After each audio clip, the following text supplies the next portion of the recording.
Can we start by talking about certainty? I think so. Excellent.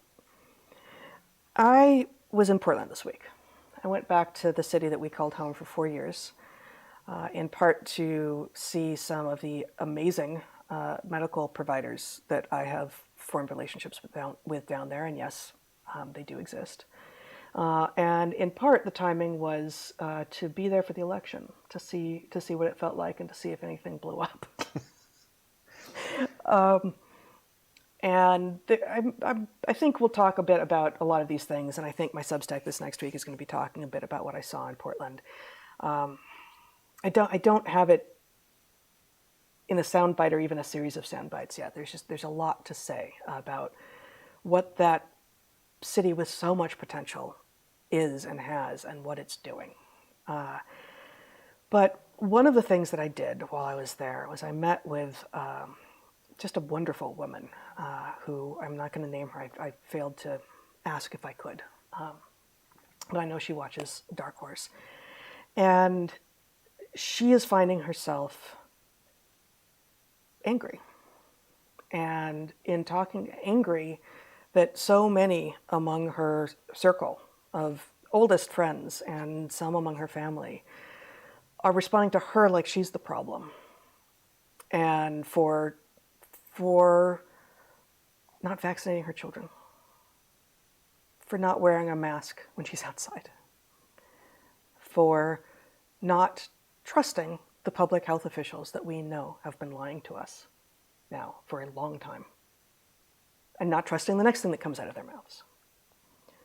For this, she is being told that she is wrong, and I began to say, yeah, they judge us, don't they? And I realized in this conversation I had with her, no, we're all judging each other now. We are all judging each other.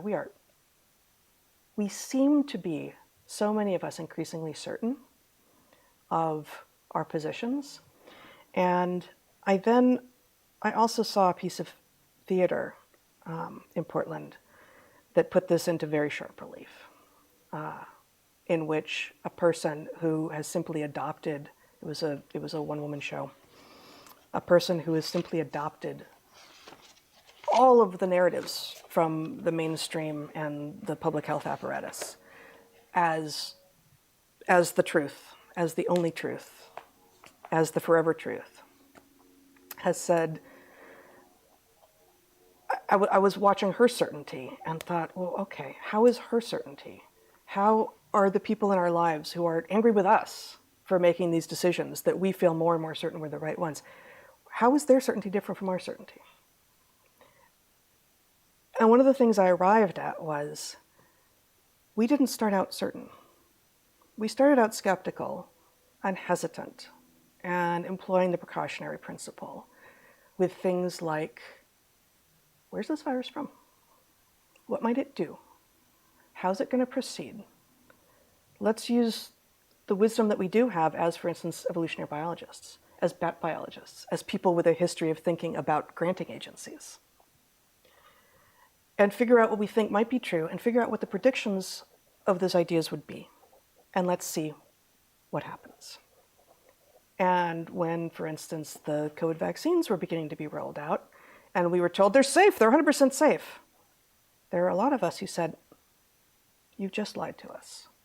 Not because we knew that they weren't 100% safe, because we didn't, but because we knew that they couldn't know.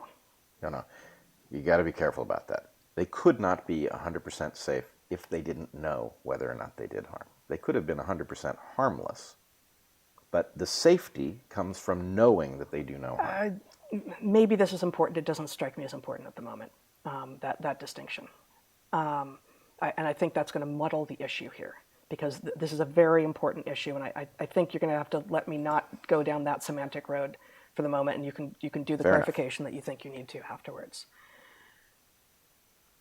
Our objections, not just us, but so many people's objections, people with scientific training, people without scientific training, people in all lines of work, at the point that a new medical treatment is brought to market and we are told they're 100% safe, what we know for sure is you can't know that. There hasn't been time. we are uncertain. We were at that point uncertain. We, in fact, we assumed we're going to wait as long as possible. And then we'll get them because we will get them probably, right? Mm-hmm. And then weeks passed and months passed and more evidence did become public. And it became clearer and clearer that actually not safe, not effective. By contrast, the people who were certain in the other direction started out that way. They were told by people who were not telling them the truth, these are safe and effective, and they said, they're safe and effective, and anyone who says differently is a conspiracy theorist, an anti-vaxxer, or whatever.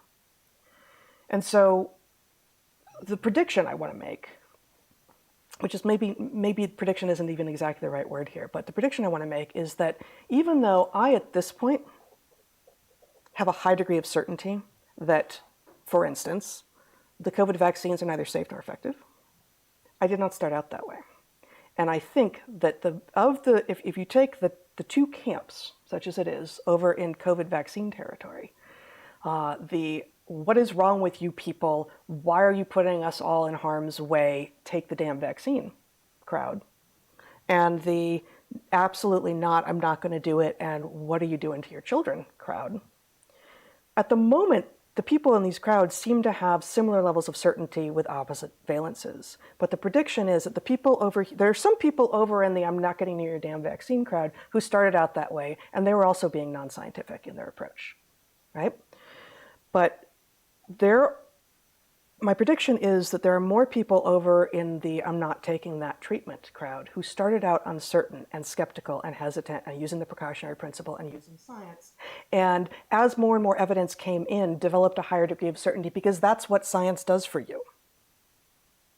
And that by contrast, the people over here who started out certain that this was going to be the thing that ended the pandemic have changed in no way in their certainty, even as evidence has arrived in abundance to the contrary, that their degree of certainty has not changed. And when you see anyone with a position whose degree of certainty has not changed, you know they are not thinking logically, you know they are not thinking scientifically, and you know that for all of their talk about nuance and following the science and all of that, they are wrong. Whether or not they're deceiving themselves or just deceiving you, I don't know. It doesn't matter, but they are wrong. All right, several things to say about this. One, I want to point out that there are two instances in which I know myself to have visibly changed my position in a way that you could even go back and check. In this pandemic. In the context of the pandemic. Yeah. One of them is at the very start. The following thing can be found on Twitter. You and I, as we've talked about before, did not know about the novel coronavirus until we emerged from finishing the first draft of our book, where we were deep in the Amazon, where we had no connectivity, unaware that there was a news story brewing. Mm-hmm. As we emerged to the first place that your phone connects, a military checkpoint. End of January 2020. Yep. We emerged to news. We were in Ecuador. We emerged to news that there was this novel coronavirus, which we started to wrap our minds around, and oddly, that the first case had just arrived in Ecuador. So we were getting information on our phone in Spanish, new case, novel coronavirus from China, etc. As I looked into it, story was this was a bat virus that had jumped to humans. I knew something about the family of bats in question because I had been a bat researcher. And I tweeted something that said, I haven't looked very deeply into this story, but so far it seems to check out. Right? I know these animals. I know something about these viruses circulating in these animals. It looks right to me. And I got back a tweet from an account that I knew only online. And the account said something like, yeah, right, it's a coincidence that this happened in a city that had a level 4, biosafety level 4 lab studying these exact viruses. And I looked at that and I thought, what don't I know? What the hell? That is a weird coincidence. That thought, what don't I know? Anyone who doesn't ask themselves that question on the regular is also not trustworthy. Right. Thing is, so I retracted my claim that this story made sense. I didn't yet know what made sense, but I knew at that point that there was something here that I had not factored into my calculations. So whatever I had said publicly didn't make any sense. And, it could have been that it was that the story did check out, and that the existence of the laboratory in Wuhan was a coincidence. Which I guess I would have figured out over time. But the point is, I believe the two tweets are separated just by accident by exactly an hour, right? That the whole thing, the recognition that I had said something that I now knew was not grounded because it missed a whole set of facts that were potentially relevant, that's captured in the space of exactly 1 hour in that case. And it could have been an hour, a day, a week, a month, a year. It could have been anything. It could have been anything, but the point is you went back and you said, my level of certainty was too high, and as it turns out, the wrong valence. Right. Right. And so anyway, this is, I mean, and it makes, I remember my emotional state that I like saying, hey, I said something scientifically about something in my own discipline, and now an hour later I've got to take it back. Do I like that? No, but it's far better than sticking with a wrong idea because it would be embarrassing to admit that it was wrong. There's a sunk costs fallacy there too, right? That you did not succumb to, but that most people do. Well, I've already done the thing. I've already this. Is it sunk? Maybe it's not. Maybe that's not quite the right fallacy.